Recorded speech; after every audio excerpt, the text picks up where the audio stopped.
혹 내가 하늘을 닫고 비를 내리지 아니하거나 혹 메뚜기들에게 토산을 먹게 하거나 혹 전염병이 내 백성 가운데에 유행하게 할 때에 내 이름으로 일컫는 내 백성이 그들의 악한 길에서 떠나 스스로 낮추고 기도하여 내 얼굴을 찾으면 내가 하늘에서 듣고 그들의 죄를 사하고 그들의 땅을 고칠지라. 그 베이컨이 한 말 가운데 아는 것이 힘이다라는 유명한 말씀을 다 기억하실 겁니다. 사실 지금은 지식의 시대라고 우리가 말을 하죠. 지식이 없으면 이 시대를 따라갈 수가 없고 경쟁에서 살아남을 수가 없습니다. 아무리 성능이 좋은 비싼 스마트폰이라 할지라도 그 기능을 잘 모르면, 사용 방법을 모르면 다 무용지물이 되는 거죠. 모든 것이 알지 못하면 나하고는 상관이 없는 것이 되고, 그래서 모든 것이 다 지식입니다. 지식. 지식 가운데 가장 중요한 지식은 하나님을 아는 지식. 그것처럼 소중한 것이 없어요. 그래서 하나님을 아는 지식에 대한 책들도 많이 나오고 있습니다만, 성경은 말합니다. 나 여호와가 말하노라. 지혜 있는 자는 그 지혜를 자랑하지 말라. 부자는 그의 부함을 자랑하지 말라. 용사는 그의 용기를 자랑하지 말라. 자랑하는 자는 이것으로 자랑할지니 곧 명철하여 나를 아는 것과 그랬어요. 아는 것, 하나님을 아는 것을 자랑하고 나 여호와는 인자와 공의와 정의를 땅에 베푸는 자임을 깨닫는 것이라. 나 여호와의 말이니라. 이 하나님 아는 것을 자랑하라고 말해요. 또 신약에 보면 하나님을 아는 것이 뭡니까? 예수 그리스도의 십자가 외에는 나는 아무것도 자랑하지 않기로 결심했다고 말하잖아요. 하나님을 아는 것처럼 소중한 지식이 없습니다. 성경에도 보면 또 우리가 하나님을 알자. 하나님을 알자 그래요. 힘써 여호와를 알자. 그의 나타나심은 새벽빛같이 일정하시니 오늘 조금 있다가 7시, 요즘엔 해가 늦게 뜨는데 7시 한 반쯤 되면 동쪽 하늘이 벌게지면서 그 태양이 떠오르는 모습들을 날마다 우리가 관찰하는데 그렇게 하나님의 임재는 일정하시니 이른 비처럼 늦은 비처럼 너에게 다 임하실 것이다. 우리가 이 하나님을 힘써 하는 게 중요하고 나는 인애를 원하고 번제를 원치 아니하노니 하나님 아는 것을 원하노라 그랬어요. 하나님 아는 것을 원한다. 호세아 6장 6절의 말씀입니다.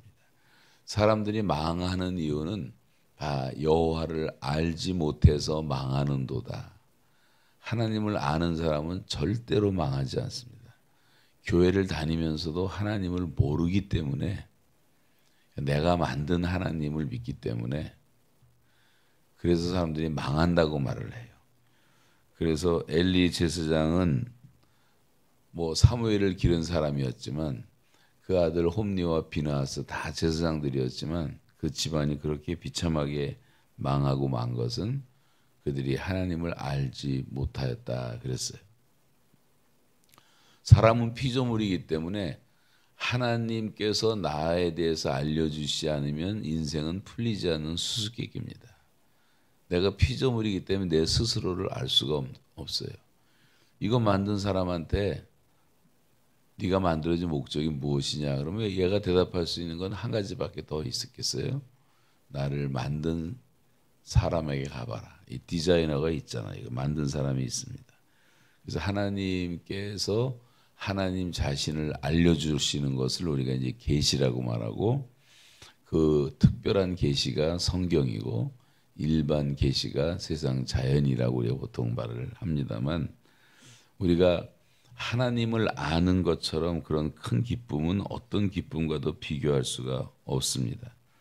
여호와여 주의 이름을 아는 자는 주를 의지하오리니 하나님의 이름을 아는 사람들은 다 하나님을 의지하게 돼 있어요. 그러면 주님은 주를 찾는 자를 절대로 버리지 않으신다. 나를 찾고 찾으면 내가 만날 것이다. 하나님은 우리가 하나님을 알기를 기다리고 있는 거죠. 그래서 여호와를 아는 것이 우리의 힘이다. 여호와를 기뻐하는 것이 힘이다. 여호와를 경외하는 것이 지식의 근본이언을 미련한 자는 지혜와 훈계를 멸시한다라고 말씀하고 있습니다.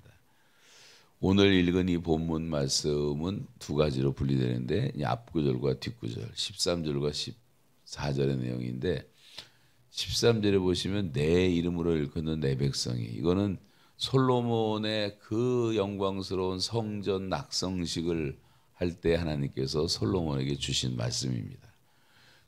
그런데 내 이름으로 일컫는 내 백성이 그 악한 길에서 떠나, 그 말씀을 하기 전에 주시는 말씀이 뭐냐면 세 가지가 나오는데, 혹 내가 하늘을 닫고 비를 내리지 않거나, 혹 메뚜기가 너희들의 소산을 다 먹어버리거나, 혹 전염병이 내 백성 가운데 유행하게 될 때에, 이런 세 가지 현상이 나타날 때는 정신 차리라고 하는 거죠.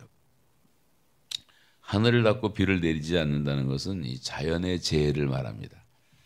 자연의 재해도 다 하나님의 목소리예요. 하나도 예외가 없습니다. 이 생태계의 문제, 하늘을 닫고 비를 내리지 않으면 이 땅에는 가뭄이 오고 기근이 오고 태풍과 홍수와 지진과 대기 오염과 생태계의 파괴와 지구의 온난화 현상, 요즘 이상기후, 이런 것들이 다 이런 문제라면, 이런 것들이 생겨나거든 우연이 아니다. 두 번째는 이제 경제적인 문제인데, 메뚜기가 너희들의 소산을 다 먹게 하거나, 이거는 우리들의 현실로 적용을 하자면 우리가 사업에서 실패하든가 부도가 나든가 경제적인 위기를 경험하든가 또 전쟁과 테러와 실직과 무직과 조태와 명태와 또 요즘 조리독감, 돼지열병, 광우병으로 인한 농가의 파산이라든가, 이런 것들이 절대로 우연이 아니란 말이에요. 세 번째는 전염병이 혹 내 백성 가운데 유행하게 될 때, 우리가 코로나를 다 경험했지만 이런 신종 플루라든가 에이즈라든가 코로나라든가 유행성 독감이라든가 각종 변형 유행병들이 너무 많고, 우리가 알지 못하는 바이러스가 너무 많고, 감기 하나의 바이러스도 아직 사람들이 몰라요. 그래서 감기는 약을 먹으면 일주일이면 낫고 약을 안 먹으면 7일이면 낫는다는 말이 있는데, 약 먹으면 약간 그냥 고통 없이 약간 지나가도록 도와주는 것뿐이지 그 원인을 몰라요. 이런 것들이 찾아오는 것을 말하는데, 다시 말하면 우리들이 이 땅에서 당하는 모든 문제는 다 하늘과 관계되어 있다. 신앙과 관계되어 있다. 지금 우리나라가 경험했던 것만 봐도 우리가 이 미세먼지가 너에게 찾아오거나, 이 인천 좀 심하잖아요. 산동성이 붙어 있어가지고 이웃을 잘못 만나서 막 계속 날라오는 거죠. 미세먼지가 너희를 괴롭히거나 그런 말도 될 수가 있어요. 돼지열병이 찾아오고 조리독감이 찾아오고 태풍이 찾아오고 쓰나미가 찾아오고 지진이 찾아오고 강원도 산불이 찾아오고 울진 산불이 찾아오고 캐나다 산불이 대한민국만한 땅덩어리를 다 태워버리고, 무시무시한 저주입니다. 이런 것. 호주에도 한국만한 땅덩어리가 탔잖아요. 재작년에. 캘리포니아도 그렇고 아마존도 그렇고 거대한 불이, 왜 이렇게 지구상에 불이 많이 나는지 몰라요. 요즘에. 이런 것들을 비롯해서 얼마나 많은 재앙들이 이 땅에 많이 있습니까? 그럼 도덕적인 것도 말할 필요도 없고, 이게 다 하나님의 경고의 사인이라고 하는 거예요. 그럴 때 성경은 내 이름으로 일컫는 내 백성이, 그런 일이 일어나거든 내 이름으로 일컫는 내 백성이, 세상은 이미 다 죄덩어리가 돼버렸으니까 하나님이 보시는 것은 성도들을 보시는데, 이 성도들마다 세상에 물들었단 말이에요. 그래서 내 이름으로 일컫는 내 백성이 그 악한 길에서 떠나 스스로 겸비하고 자기를 낮추고 기도하여 내 얼굴을 구하면 내가 하늘에서 듣겠다. 그 죄를 사하고 그 땅을 고치겠다는 말씀이죠. 그래서 부흥이라고 하는 것은 교회가 부흥된다 할 때, 부흥은 우선 심령 대부흥회를 한다 뭐 장로님들이 또 서로 다른 교회 만나서 교회 많이 부흥되셨습니까? 그 말은 그냥 교인들의 머릿수가 좀 늘어났습니까? 뭐 그 정도지. 성경이 말하는 부흥이라고 하는 것은 바로 성도들이 하나님을 각성하고 하나님의 하나님 되심에 대한 영적 각성이 일어나기 시작하는 것을 부흥이라고 말하는 거예요. 저와 여러분이 하나님을 똑바로 알아갈 때 그때부터 교회에는 부흥이 찾아오는 것입니다. 여호와를 경외하는 것은 지식의 근본이고 거룩한 자를 아는 것이 명철이라고 말하고 있어요. 우리가 조금 가난해도 가산이 적어도 여호와를 경외하는 것이 크게 부하고 번뇌하는 것보다 낫다고 말씀하지 않습니까? 하나님은 어떤 분이신가? 여호와의 말씀이니라. 너희를 향한 나의 생각은 내가 아나니 재앙이 아니라 평안이요 너희 장래에 소망을 주려 함이라. 성경 말씀은 다 소망입니다. 소망, 위로를 주시고. 그래서 주께서 인생으로 고생하게 하시며 근심하게 하심은 본심이 아니시로다. 하나님은 우리가 근심하고 고생하는 것을 원하지 않습니다. 하나님이 지으신 목적은 이 백성은 내가 나를 위하여 지었나니 곧 나의 찬송을 부르게 하려 함이라. 그래서 우리가 이제 하나님을 알아야지 하나님을 영화롭게 할 수가 있어요. Glorify Him, enjoying Himself forever. 하나님을 영화롭게 하고 영원토록 그를 즐거워하는 것이 요리문답의 가장 첫 번째 질문과 답인데 우리가 정말 얼마나 하나님을 알고 있는가. 자, 하나님은 누구신가에 대해서 오늘 본문이 크게 한 6가지로 말씀하고 있는데 첫째, 하나님은 거룩하신 분이시다라는 말씀이에요. 내 이름으로 일컫는 내 백성이 그 악한 길에서 떠나야 된다. 왜? 하나님은 거룩하신 분이기 때문에. 그래서 죄에서 떠나는 것이 소극적인 것이라면 적극적인 것은 그 거룩하신 하나님을 알아가는 것입니다. 하나님은 악을 미워하세요. 주께서는 눈이 정결하심으로 차마 악을 보지 못하시며 또 차마 불법을 보지 못하시거늘. 여호와를 경외하는 것은 악을 미워하는 것이라 했어요. 나는 교만과 거만과 악한 행실과 패역한 혀를 미워하느니라. 이런 죄는 하나님이 미워하십니다. 사람은 사랑하시지만 근데 인간이 얼마나 죄인이 되었냐면 예레미야에 보면 굿수인이 그 피부를 굿수라는 것은 에티오피아를 말합니다. 제가 이번 2월 달에도 이제 에티오피아를 거쳐서 말라이 선교를 우리가 18명 데리고 가는데 저는 아프리카 여행할 때마다 비행기를 타면요 컴컴해요. 다 까매가지고 제 옷 같아요. 피부가 색깔이. 제가 타면 다 쳐다봐요. 무슨 백인이 탄 줄 알고 말이죠. 굿수인이 그 피부를 어떻게 변화시킬 수 있느냐. 표범이 반점을 어떻게 변화시킬 수 있느냐. 할 수 있을진데 악에 익숙한 너희도 할 수 있을 것이다. 우리가 죄에서 어떻게 헤어날 수가 없는 그런 죄인들이 되었단 말이죠. 사람이. 그래서 이 칼빈은 인간론에서 말하기를 인간은 죄악의 홍수 속에 완전히 침몰된 존재라고까지 표현을 했고 그래서 칼빈의 튜립 교리의 첫 번째가 인간의 전적 부패 아니에요. total depravity. 전적으로 인간은 부패했다. 그래서 하나님이 선택하지 않으면 우리가 구원받을 수가 없다. 불가항력적인 은혜가 아니면 구원받을 수가 없다. 성경이 다 가르치는 말씀 아니에요. 그래서 하나님께서 세상에 사람을 부르실 때마다 제일 먼저 모세에게도 내 발에 신을 벗어라. 내가 선 곳은 거룩한 곳이다. 신이라는 건 뭐예요? 세상에 다 더러운 거 밟고 지나다니는 것 아니에요. 모세가 애굽의 그런 잘못된 문명에 물들어 있는 것들 모든 것을 다 통틀어서 신발로 표현하고 있지만 내 앞에 있을 때는 그 신을 벗어라. 내가 거룩하니 너희도 거룩해야 된다. 아브라함을 부르실 때도 하나님께서는 먼저 떠나는 것이 있어야 된다. 그래서 갈대아 우르를 떠나서 가나안으로 들어갈 때 너는 본토 친척 아비 집을 떠나라. 아브라함의 그 본토는요, 그 집은 갈대아 우르에 있어요. 지금 이라크입니다. 이라크. 제가 이라크 선교 갔다가 거기서 아브라함 생가를 닥터 울리라고 하는 고고학자가 발견했는데 방이 뭐 28개인가 돼요. 어마어마한 집에 살았더라고요. 티그리스 강, 유프라테스 강이 흐르고 그렇게 기름진 땅이고 세계에서 두 번째 석유가 많이 나오잖아요. 근데 그때도 그랬는지 다 콜타르로 집을 졌더라고요. 그 떠나기가 쉽겠습니까? 엄청난 부자인데.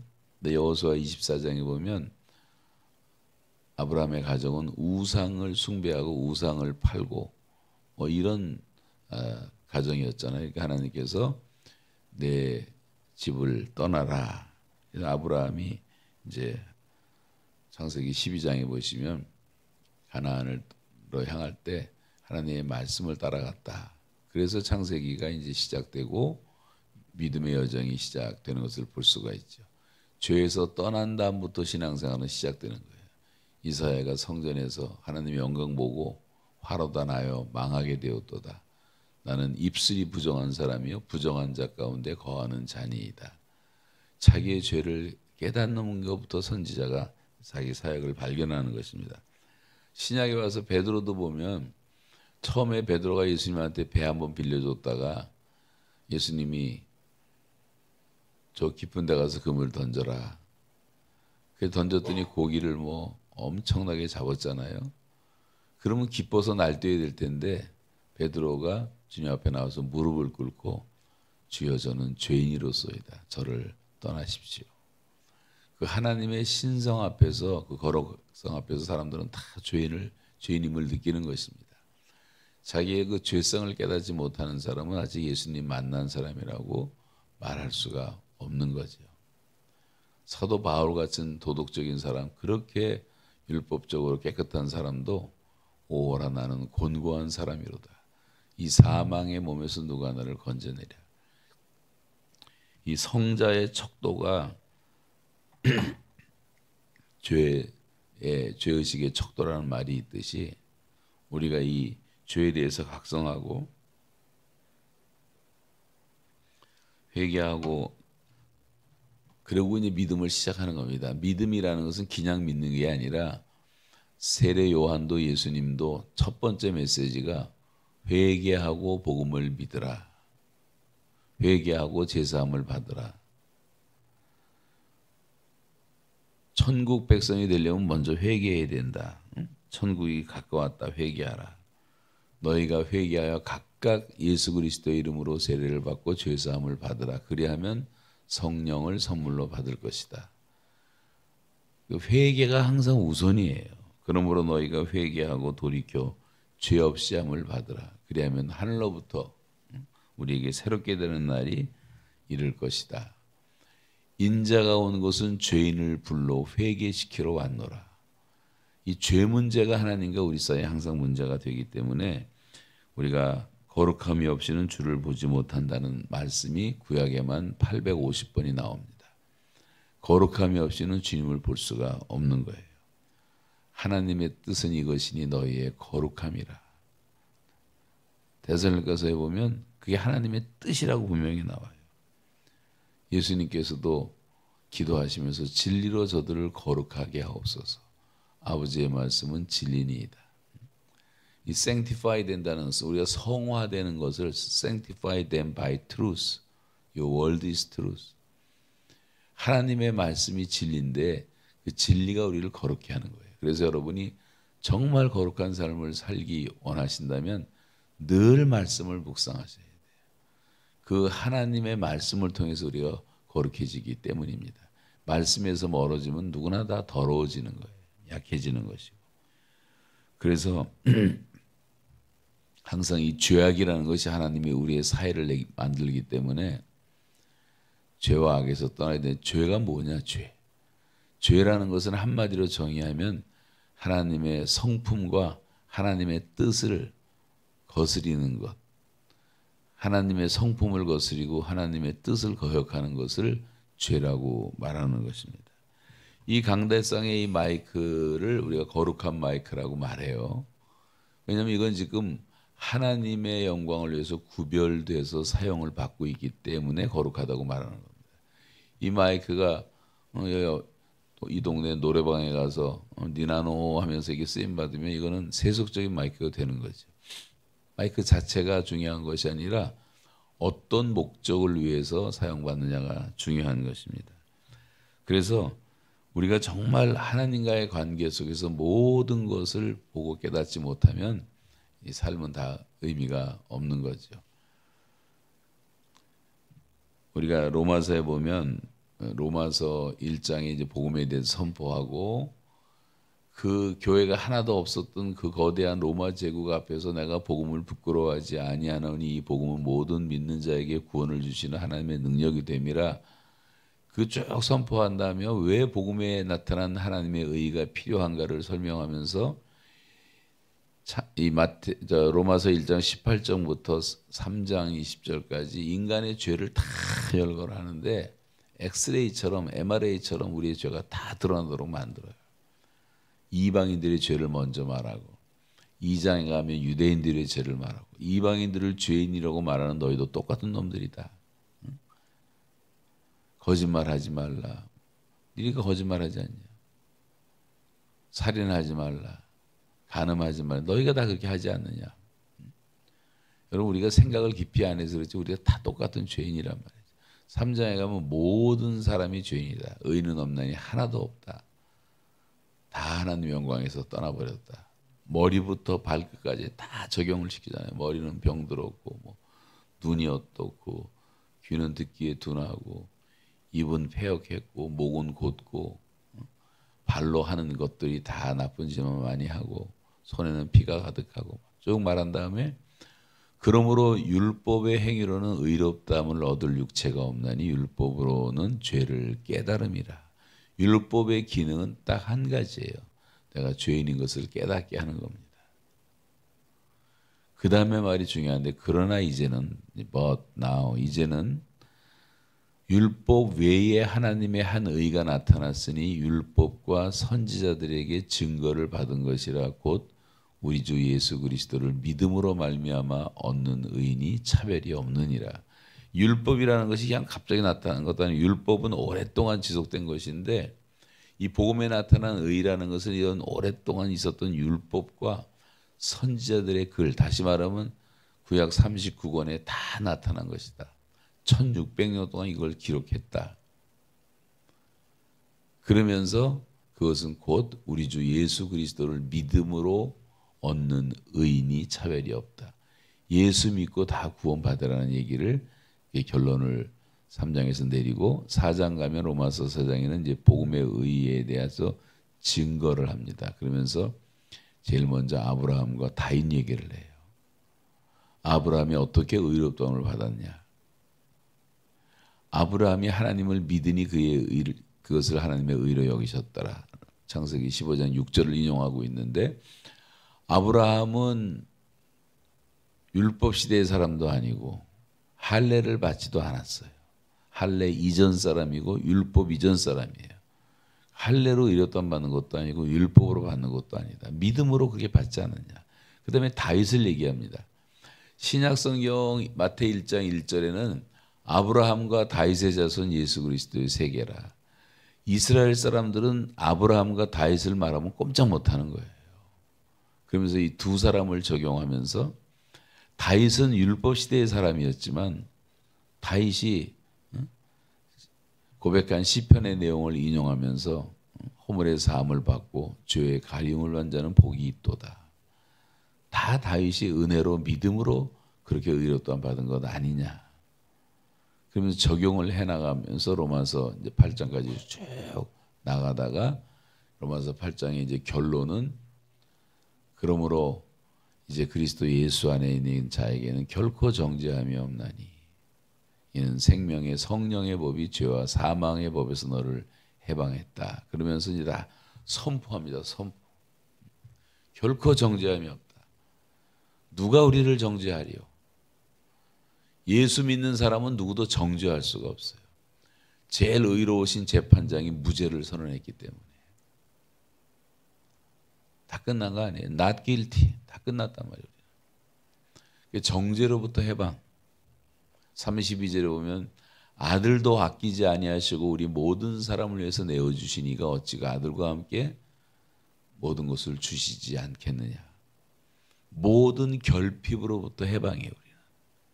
여러분 필요한 것들을 다 하나님께 구하세요.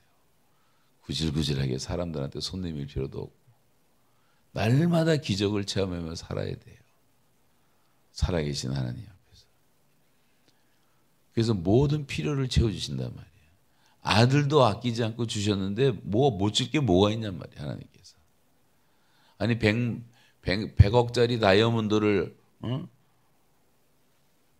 여자한테 선물을 하면서 그 다이아몬드 포장하는 포장지 10,000원짜리 50,000원짜리를 따질 사람이 어디 있겠냔 말이에요. 아들도 아끼지 않고 주셨다면 모든 거 다 은사로 주지 않겠느냐. 여러분 기도를 크게 하세요.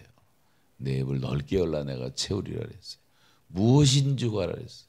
믿는 자에게는 능치 못함이 없다 그랬어요. 내게 능력 주신 자 안에서 내가 모든 것을 할 수 있다고 말하잖아요. 담대하게 우리가 그렇게 살 수 있는 특권이 주어졌단 말이죠. 그러면서 로마서 8장 마지막에 가면 이제 모든 고독으로부터 우리를 해방시킵니다. 하나님의 사랑에서 우리를 끊을 것이 아무것도 없어요. 사망도 생명도 장래일도 현재일도 높음도 깊음도 어떤 피조물이라도 예수 그리스도 안에 있는 하나님의 사랑에서 우리를 끊을 자가 없다고 말하잖아요. 여러분 혼자 사시는 분들도 계실 거고 또 가정에 좀 어려움을 당해서 이혼하신 분들도 때로 계시고 여러분 외롭다고 생각하지 마세요. 정말 하나님을 친구로 만나면 외롭지 않습니다. 외로울 시간도 없어요. 그 사명을 따라 살다 보면 외로울 시간이 없는 거예요. 그러니까 그런 말도 하지 말고 하나님의 사랑을 깊이 묵상하면 우리가 절대로 외롭지 않습니다. 이런 모든 고독으로부터 우리를 해방시켜 주신 것이 바로 복음이라고 하는 거예요. 그러면서 이제 이 하나님께 돌아와라. 그 내가 거룩하니 너희도 거룩하라는 말씀은 이제 데살로니가 성도들에게 이제 주시고 계신데 이것은 다 어떤 그 배경 가운데 하나의 이제 헬라 로마 문화에 물들어 있는 성적인 타락을 말하면서 얘기하신 거예요. 이 성적인 타락이 극에 달했던 이 로마 옆에 있는 그 폼페이라고 하는 곳 가보신 분 계시겠지만 베스비우스라는 화산이 폭발하면서 순간에 다 그 당시 사람들이 다 화석이 돼 버렸는데 그 현장을 한번 꼭 가보세요. 유럽 가실 때. 참 기가 막힙니다. 하나님이 심판으로 샘플로 심판하셨는데 뭐 길에 보면 뭐 개가 그려 있고 돼지가 그려 있고 소가 그려 있고 말이 그려 있고 사람이 그려 있고 돈 없는 사람들은 개하고 섹스하고 동물하고 다 금수들하고 섹스했던 이런 것들이 그대로 적나라하게 남아있고 돈 있는 사람들은 사람하고 하고 얼마나 타락했는지 목욕탕 문화가 얼마나 타락했는지 그대로 흔적이 남아있어요. 그러다가 한순간에 이제 재앙을 입게 된 거죠. 자, 이런 것들을 보면 지금도 마찬가지인데 미국에서 84만 명이 가입되어 있었던 그 불륜 사이트가 있었는데 그 불륜 사이트에 첫 장이 열리면 이런 말이 나온대요. 인생은 짧습니다. 바람을 피우세요. 3,700만 명이 가입되어 있었던 미국 최대의 그 사이트가 해커들에 의해서 폭발이 됐는데 그걸 들춰내 보니까 3,700만 명의 음란 사이트에 들어가 있는 사람의 절반이 다 기독교인이었대요. 그 해킹당한 다음에 몇 명은 자살하는 소동을 일으키고 목사들이 400명이 사임을 하고 우리나라에서 얼마 전에 N번 방에 뭐 어쩌고 저쩌고 하면서 엄청난 사건이 있었죠. 그거 다 뒤집어 엎는다고 난리를 치다가 다 조용하게 덮어버렸어요. 제가 특수 경찰 그 사이버들이 있는데 본부에 와서 북한 얘기 좀 해달라 해서 2번을 갔는데 우리나라 저 온양에 있더라고. 온양에 전국에 있는 경찰들을 이제 거기는 모아서 하고 다 유튜브로 하는데 그 책임자가 여자 경찰인데 권사님이시더라고. 그분이 저한테 하는 얘기가 말을 할 수가 없대요. 한국 교회의 범죄, 자기들이 알고 있는 지식, 이게 다 알려지면 어떻게 되겠네 도대체. 지금 조금 알려진 것도 이 모양인데. 그래서 한탄을 하시더라고요. 30만 명이 넘는 사람 가운데 별의별 사람이 다 나오는 거예요. 정치인들, 교수들, 목사들 뭐 다 나오는 거예요. 다 덮어버리고 만 거죠. 우리나라의 음란한 사업에 종사하는 사람만 100만 명도 훨씬 넘습니다. 젊은이들이 저는 강남에 갈 때마다 이 강남 전체가 다 그러고 서쪽이 어디에 홍대 앞이 다 그러고 건대 앞이 그러고 신천이 그러고 뭐 시골까지도 뭐 여기 인천도 예외가 아니고 아주 완전히 다 지뢰밭이 지뢰밭. 잘못 지나가다 지뢰 밟으면 발목 날아가는 것처럼 유혹이 너무 많아요. 한국은. 그러니까 다 그렇게 타락을 하잖아요. 아주 순결에 대한 개념조차 없더라고요. 한국 아이들 보면. 이 남자들의 추악한 사태는 이루 말할 수가 없어요. 베트남 가서 죄를 짓고 필리핀 가서 죄를 짓고 유학생 놈들이 공부하러 보냈더니 공부는 안 하고 여자들 건드려 가지고 돈으로 다 임신시키고 도망 나오고. 여러분 그걸 피코노라 그러기도 하고 코피노라 그러기도 하는데 필리핀에서 공식적으로 발표한 거면 코피노가 3만 명입니다. 3만 명. 한국 남자들이 다 임신시키고. 요즘에 뭐 그냥 아빠 주소 하나 들고 돌아다니면서 한국에서 아버지 찾는 애들이 그렇게 많아요. 교육비라도 이제 얻어야 되니까. 월남 가면 따이라한이라는 아이들이 수만 명이 있고. 우리 교회 선교사를 파송했는데 이분이 파라과이에서 선교하는데 제가 현장 가보니까 여행하던 한국 남자들이 건드려 가지고 임신해서 난 아이들만 100명을 기르고 있대요. 100명을. 그런 짓 하라고 우리한테 경제적인 복을 주셨냔 말이에요. 얼마나 타락했는지. 일본 기생강강한다고 욕을 했는데 한국 사람이 더 심합니다. 어떻게 보면. 이런 것들에서 좀 떠나라는 거예요. 회개하라는 거예요. 회개하라. 좀 요즘에 뭐 인터넷이 발달하다 보니까 이 가상 공간에서 행해지는 음란한 것은 어른들은 알지도 못해요. 애들은 그 짓 하다가 컴퓨터 꺼버리면 부모가 모르니까. 꽉 차 있습니다. 수만 개의 이런 사이트들이 많이 있어요. 이 젊은이들의 타락도 심각하지만 심지어 지금 황혼이혼까지 하고 노인들도 이것도 두드리다 보니까 뭐 배워갖고 몇 번 치면 초등학교 동창 다 만나거든요. 그러면 집에서 마누라한테 맨날 그렇게 시달림 받다가 동창 만나면 그냥 다 반말하잖아요. 그러다 또 이혼해버리는 사람들도 많고. 원조교제니 러브호텔이니 매춘업도 끝없이 변질되면서 번창하고 있어요. 이 음란 문화라는 것은 음주 문화와 같이 가는 것입니다. 그래서 이 술 먹는 게 참 문제인데 한국은 지금 다 전국이 다 술판이고 러시아가 독주를 제일 많이 마시는 나라인데 러시아보다 2배를 마셔 한국 사람들이. 통계를 보니까. 폭탄주라 그래가지고. 다 가정이 깨지고. 이혼율이 40%까지 육박을 하고. 아이들은 다 고통 속에 자라고 있고. 제가 말씀드렸지만 이 저출산이 아니라 다 사출산 아기들을 다 죽이고 있고.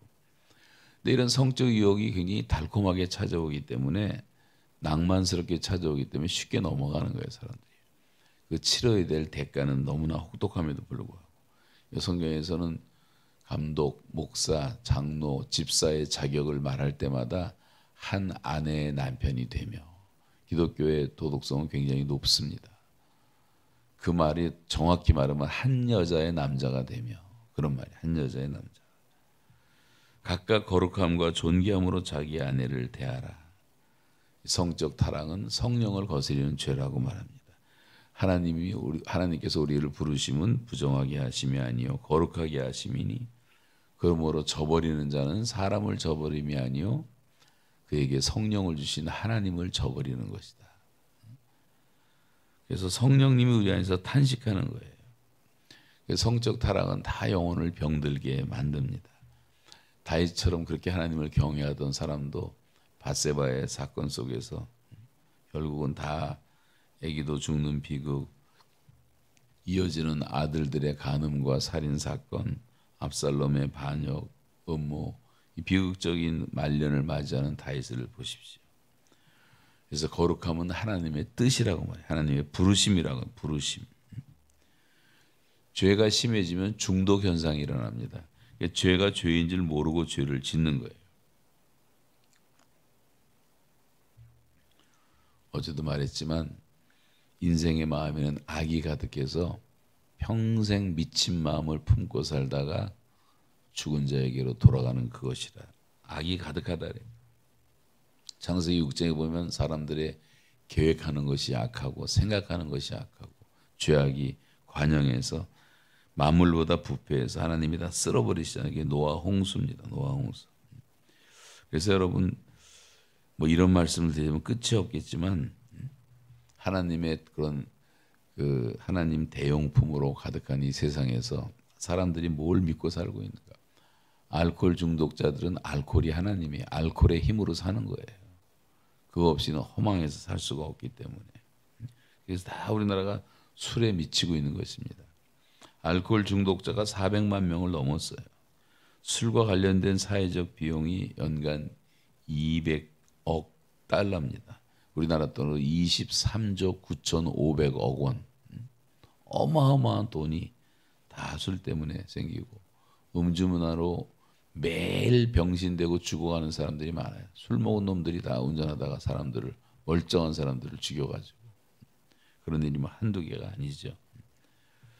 그래서 우리나라 뭐 국산품 애용, 주초금지, 축첩제도 금지, 국제보상운동, 3.1운동, 뭐 YMCA 운동 다 기독교인들이 일으켜가지고 나라를 살려놓고 술을 안 먹게 됐는데 요즘은 어떻게 된 건지 뭐 교인들도 술 먹는 사람들이 많은 것 같아요. 여러분 술 취함과 방탕함과 그랬잖아요. 그런 세상의 염려로 너희 마음이 둔하여져서 그날이 갑자기 닥치는데 덫과 같이 너에게 임할 것이다. 좀 스스로 깨어 있어라. 스스로 조심해라. 성경은 계속 강조하잖아요. 정말 깨어 있어야 됩니다.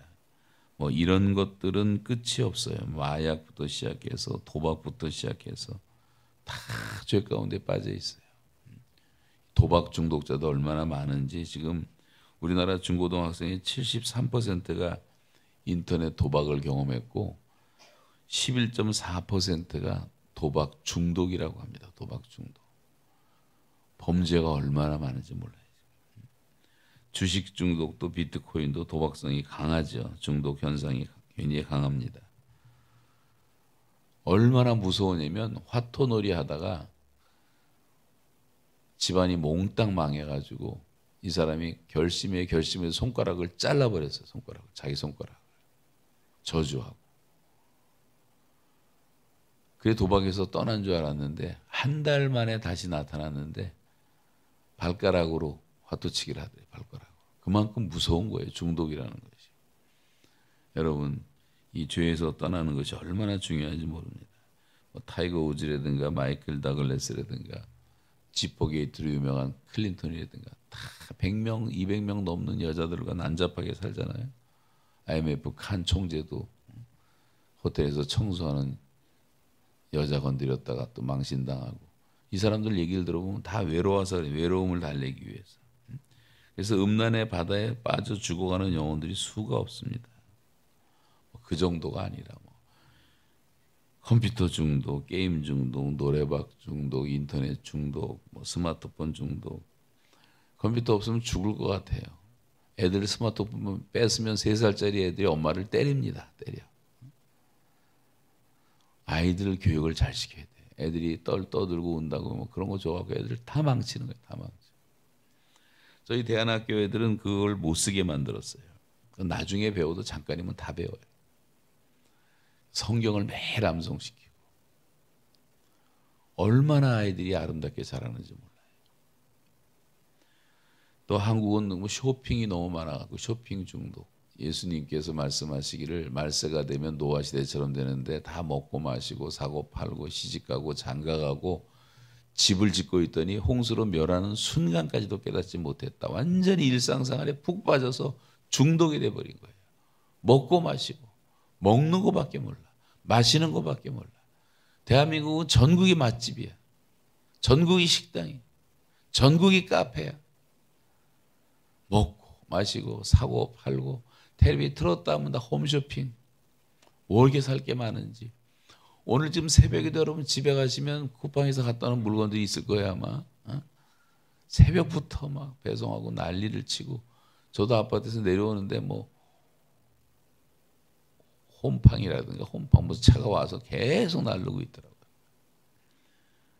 그래서 분별력 없이 필요하지 않은 물건들을 충동 구매에 의해서 사는 그런 집착 증세들,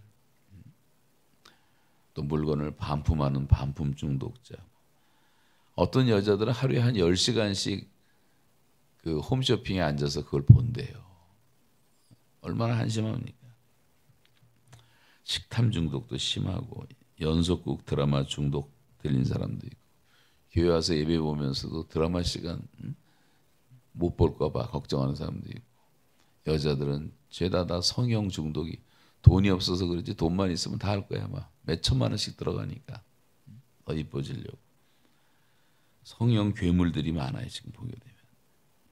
방학이 시작되면 발 디딜 틈도 없대요 성형외과 병원에. 조그만 15살짜리 이런 놈들이 와가지고 몇 천만 원을 들고 온대요. 산부인과 의사가 그러더라고요. 왜 왔어? 그러면 애 띠러 왔어요. 낙태를 우습게 하는 거예요. 원조 교제를 통해서 돈을 좀 큰 돈을 벌어갖고 다 성형수술을 받고 난리를 치는 애들. 이게 한국 사회가 엄청 심각합니다 지금. 이런 죄악들을 우리가 회개해야 돼. 악에서 떠나라 그랬어요. 부모들 다 책임입니다 우리가. 뭐 이런 얘기를 하자면 이제 끝이 없을 거예요. 그래서 성경은 왜 사람들이 또 죄를 짓느냐.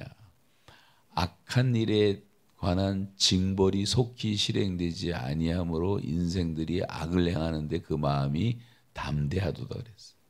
죄를 짓는데 뭐 갑자기 뭐 벼락 맞아 죽는 것도 아니고 무슨 암이 걸리는 것도 아니고 그러니까 더 마음이 담대하다. 인생들아 어느 때까지 나의 영광을 바꾸어 욕되게 하며 헛된 일을 구하고 허사를 경영하는고. 왜 악을 행하는데 담대합니까? 하나님이 금방 심판하지 않으시니까. 근데 성경은 그것을 하나님의 오래 참으심으로 말하고 있어요. 혹 내가 하나님의 인자하심이 너를 인도하여 회개하게 하심을 알지 못하여 그의 인자하심과 용납하심과 길이 참으심의 풍성함을 멸시하느뇨. 하나님 지금 기다리고 계시는 거예요. 돌아오라고. 이제 그만 돌아와라. 그 허망한 길에 다시 헤매지 말라. 좀 돌아오라. 근데 우리의 고집 때문에 회개하지 않는 거지 사실은. 그래 고집을 부리지 말아야 되는데.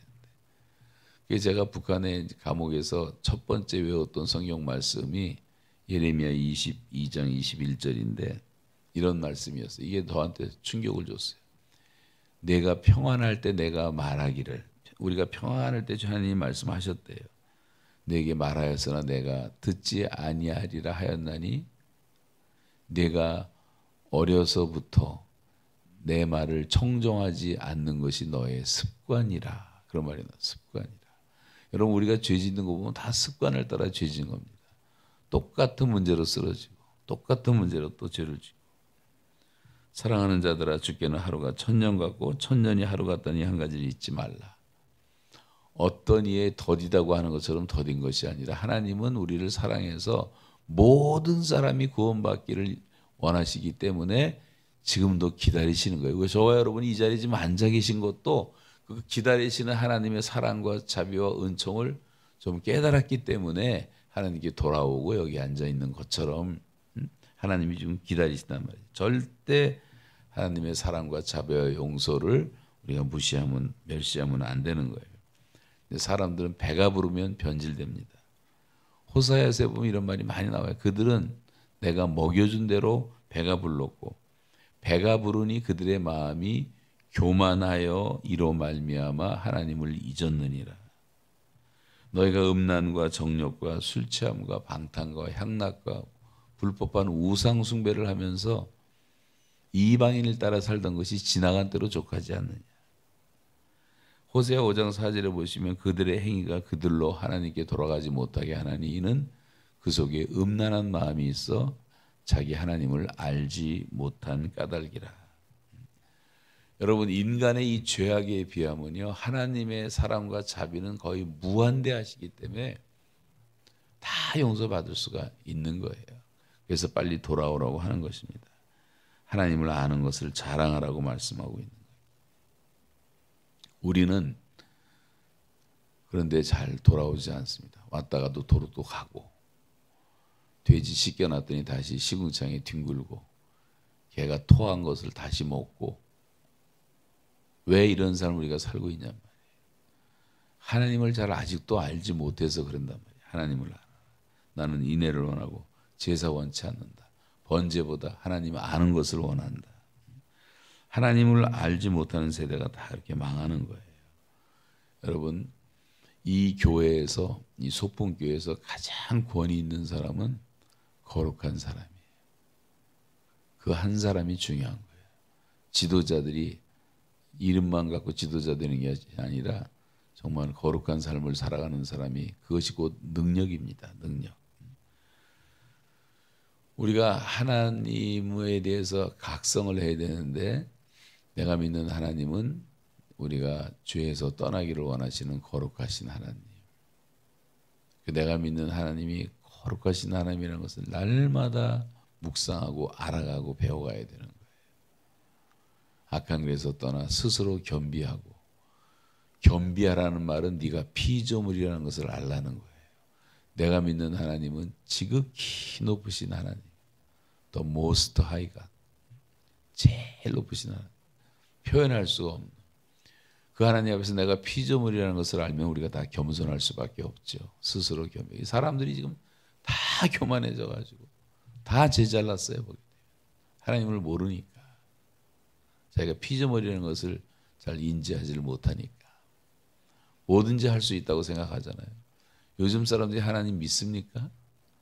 과학이 발달하니까 과학이 다 해준다고 생각해요. AI가 다 해주고 GPT가 다 해주고 뭐 수술도 해주고 변호도 해주고 다 해주니까 농사도 뭐 스마트팜에서 뭐 기계 돌려서 사시사철 먹고 싶은 거 다 만드니까 임신도 뭐 인공 수정해갖고 애도 다 만드니까 심지어 똑같은 사람을 복사까지 해준다니까 인간들이 한없이 교만해져갖고 하나님을 대적하는 거죠. 여러분 인생은 다 안개와 같고 그림자 같고 풀의 꽃과 같은 금방 시들어가는 겁니다. 여호와는 말의 힘이 세다 하여 기뻐하지 아니하시고 사람의 다리가 억세다 하여 기뻐하지 아니하시고 여호와는 자기를 경외하는 자들과 그의 인자하심을 바라는 자들을 기뻐하신다 그랬어요. 주께서 나의 날을 한 뼘 길이만큼 되게 하심에 인생이라는 게 한 뼘 길이만큼 내 일생이 주 앞에서는 없는 것 같사오니 사람이 그가 든든히 서 있을 때에도 다 허사뿐이니이다. 아 슬프다. 인생은 입김이며 인생도 속임수이니 저울에 달면 입김보다 가벼우리로다. 아무것도 아닌 인생. 띠끌로 돌아가는 인생. 흙으로 만들어졌고 코로 숨쉬는 인생. 인생은 그날이 풀과 같고 영화가 들에 꽃과 같도다. 성경은 귀인들도 의지하지 말라. 도림이 없는 인생도 의지하지 말지니 누구도 의지하지 말라는 거예요. 그의 호흡이 끊어지면 당일에 흙으로 돌아가서 그날에 그의 생각이 소멸하리로다. 제가 설교하다 지금 심장마비 와서 죽어버리면 죄송하지만 목사님이 내일 모레 장례식도 인도해 주시면 이제 끝나는 거 아니에요? 저는 흙으로 돌아가고 아무것도 아닙니다. 인생이라는 것이. 그래서 도울림이 없는 인생 의지하지 말라 그랬어요. 혈연과 학연과 지연 때문에 다 망하는 겁니다. 많이 알면서도 그 짓들 하잖아요. 이명박 지금 대통령이 망한 것도 다 고소영 때문에. 고소영. 고대 출신, 소망교회 출신, 영남 출신 하다가 망하고, 지금 이 윤 대통령이 고통당하는 것도 무슨 충암교회인가 무슨 충암고등학교인가 그 출신들부터 시작해가지고 다 인맥 의지하고 혈연 의지하고 마누라 때문에 고통당하고 뭐 그러다가 다 망하는 거 아니에요. 사람들이 하나님을 의지하지 않는 거예요. 사람 의지하다가. 교회도 마찬가지예요. 어떤 교회는 어느 도사, 뭐 전라도 사람들, 경상도 사람들 막 주가 돼서 판치는 교회가 있질 않나. 장로 가족이 판치는 교회가 있지 않나. 목사 가족이 판치는 교회가 있지 않나. 그런 혈연 의지하다가 다 망하는 거예요. 우리가 하나님만 바라봐야 되는데. 그래서 지극히 높으신 하나님을 경외할 줄 알아야 되는 거예요. 하나님이 선악과를 만드신 것도 네가 피조물이라는 것을 알라는 교훈이에요. 왜 과일 먹고 사람을 죽게 만드십니까? 그런 하나님을 뭐하러 믿어요? 그게 아니에요. 하나님이 사람에게 자유를 주셨는데 이 자유라는 것은 인간 존재의 가장 기본적인 거예요. 그 하나님이 주신 최고의 선물이 자유인데 하나님 같은 자유를 주신 거예요. 우리는 매번 우리 스스로가 선택하고 결정할 수 있는 자유가 주어졌어요. 그 자유 때문에 지금까지 우리가 살아온 거고 지금 내 모습이 그 자유를 통해서 선택하고 결정한 결과라고 할 수가 있죠. 이 식물들은 여기 뭐 식물 샘플이 없지만 식물들은 그런 자유가 없습니다. 심어놓은 데서 그냥 죽을 때까지 자라다가 없어지는 거예요. 동물들은 움직이는 자유는 있지만 동물들은 하나님이 딱 본성이라는 것을 줘가지고 그 본성의 범주를 벗어날 수 없도록 만들어서 테리토리가 있고 사람들을 다 두려워하게 만들어 놓으셨고 이 짐승들이 멋대로 산다 그래 보세요. 이번에도 뭐 새떼 때문에 사고를 당했다고 하지만 그 새떼가 수천 마리가 들이닥치면 우리가 살겠습니까? 여러분 오늘 새벽기도 끝나고 집에 갔는데 이 동네 산에 있던 뱀이 슬슬 겨와서 내 안방에 앉아 있다면 내가 살겠습니까? 멧돼지들이 공격하면 살겠습니까? 파리 하나 모기 하나도 두려워하는데 쥐새끼 한 마리도 겁나갖고 벌벌 떠는데 모든 동물들은요 다 하나님 이렇게 다 통제하시는 거예요. 자유라는 게 없는 거예요. 본능밖에 없는 거예요.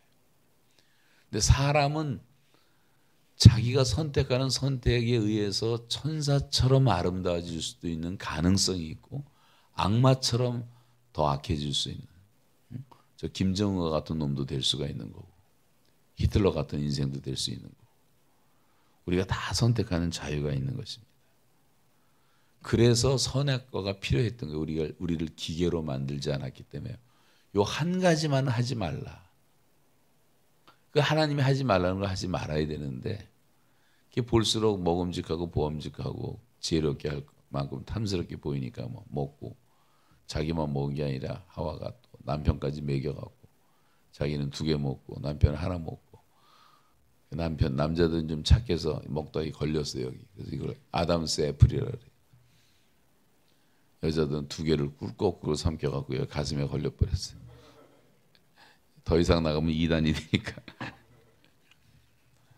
여러분 선악과라는 것은요 네가 피조물이라는 것을 알라는 거예요. 내가 다 자유를 줬지만 네가 절대자는 아니야.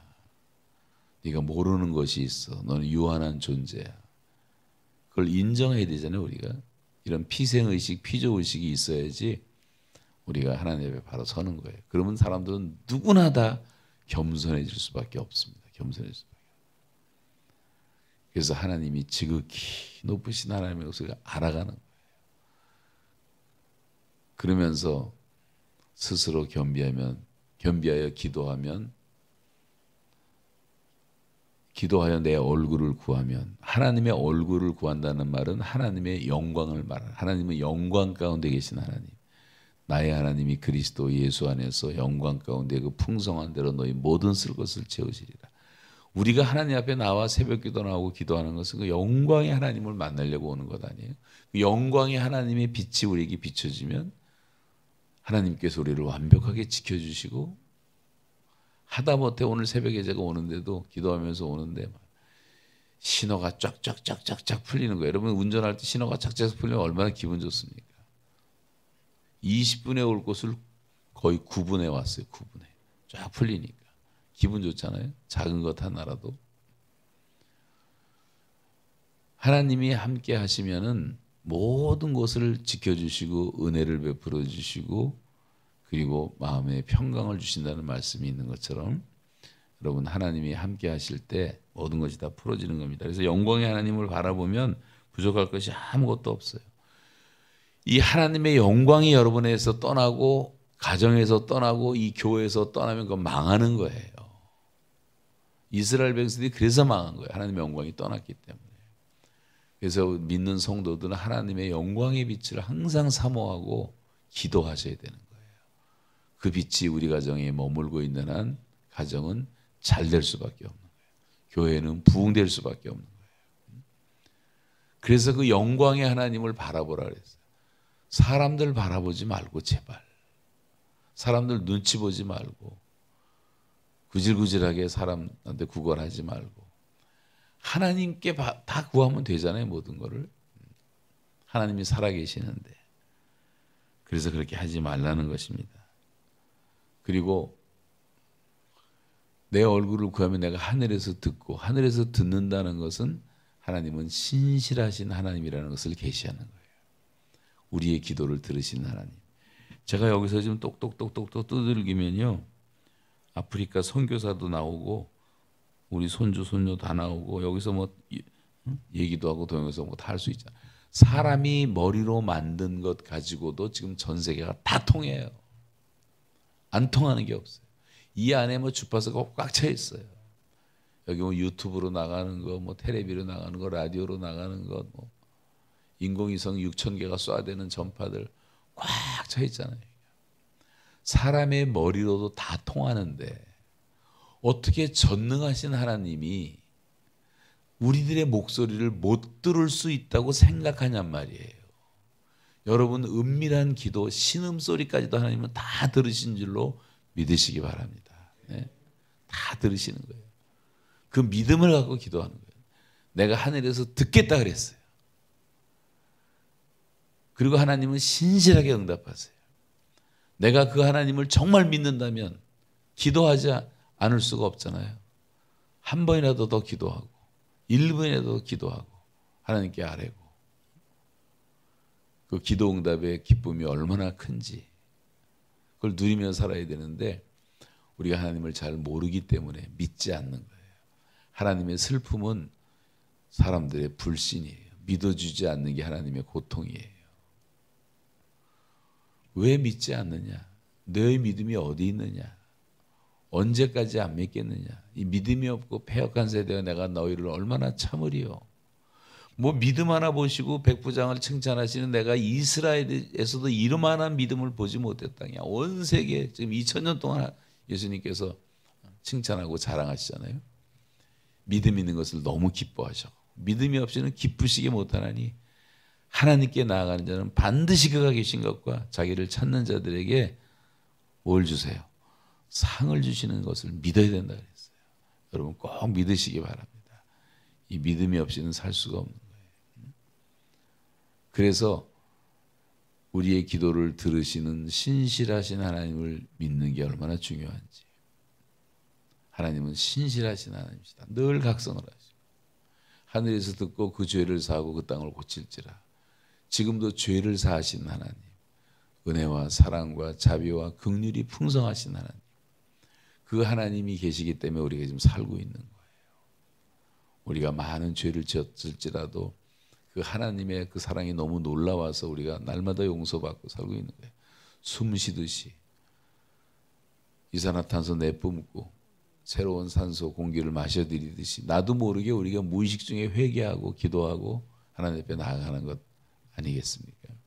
그래서 하나님의 사랑을 절대 의심하지 말고 하나님은 그렇게 우리를 용서하시는 분이시고 지금도 죄사하신 분이시다. 하나님 우리 뒤를 쫓아다니면서 우리를 괴롭히고 형사처럼 우리의 죄만 지적하시는 그런 하나님이 아니에요. 성경에 보면 시편 103편에 보시면 결론은 뭐예요? 우리가 진토인 것을 기억하시며 지금도 우리의 죄를 사해 주신 우리의 아버지이시다 그랬어요. 아버지. 하나님을 사랑이 많으신 아버지로 깨닫고 하나님 앞에 나오면 다 죄사함을 받게 됩니다. 그런데 우리가 못돼 가지고 계속 죄를 짓고 예수 믿고 구원받았고 했는데도 계속 죄를 짓고 버리지 않으면 하나님께서는 그 영혼은 약속했으니까 구원하시지만 불 가운데서 구원받는 구원을 받게 되고 사망이라는 것으로 죄값을 치르시고 일찍 데려가시는 경우들이 많이 있습니다. 더 이상 내버려 둬봤자 뭐 죄만 짓는 인생, 그 죄라도 덜 짓고 내가 구원시키겠다 하시는 거죠. 하나님은 구원을 취소하는 법은 없으세요. 그러나 우리가 부끄러운 구원을 받아서 되겠습니까? 그 하나님이 얼마나 사랑이 많으신 분이신지 그 죄를 사하고 그 땅을 고칠지라. 땅을 고친다는 말은 회복을 말하는 힐링을 말하는 힐링. 힐링은 창조주만 할 수가 있는 거예요. 병원에 가서 의사들이 고치는 것 같지만 우리를 치유하시는 것은 결국 하나님이 우리를 치료해 주시는 건데 그렇다면 여러분 하나님은 창조주시란 말이에요. 창조주. 지금도. 말씀을 듣는 중에 여러분의 병도 다 떠날 수가 있고 하나님의 놀라운 능력이 되게 임해서 모든 것이 새로워질 수가 있고 하나님은 창조주라는 것을 믿는 거예요. 지금도 창조하신 하나님. 그래서 이런 하나님에 대해서 알아가라는 거예요. 내 이름을 일컫는 내 백성이 그 악한 길에서 떠나 스스로 겸비하고 기도하고 내 얼굴을 구하고 그럼 내가 하늘에서 듣겠고 그들의 죄를 사하겠고 그들의 땅을 고쳐줄 것이다. 여러분 개인적으로 앞 13절에서 말했던 그런 어떤 재앙이 있다면 우리가 이렇게 하나님께 돌아오면 이런 것은 다 사라집니다. 우리나라가 다 교회들이 회개하고 회복하고 전도하고 다시 복음의 부흥이 일어나면 저는 분명히 믿기를 한국 땅에 더 이상 미세먼지가 오지 않습니다. 황사가 오지 않습니다. 전염병이 찾아오지 않습니다. 산불이 일어나지 않습니다. 돼지열병으로 조리독감을 오고 수백만 마리의 살아있는 놈들을 다 땅속에 묻는 그런 비극, 임진강이 피로 다 변했던 그런 비극들이 더 이상 생기지 않고 지진도 일어나지 않고 기근도 생기지 않고 하나님이 비도 어떤 때는 주시고 어떤 때는 안 주신다는 말씀도 성경에 나오잖아요. 여러분 2025년 1년 동안 이런 하나님의 복을 누리시기를 바라고 주님 안에서 하시면서 불경기 속에서도 형통하시고 그렇게 하나님을 믿으시면 다 되는 거예요. 그렇게. 예. 그래서 하나님께 큰 영광 돌리시는 한 해가 되시기를 예수님의 이름으로 축원합니다.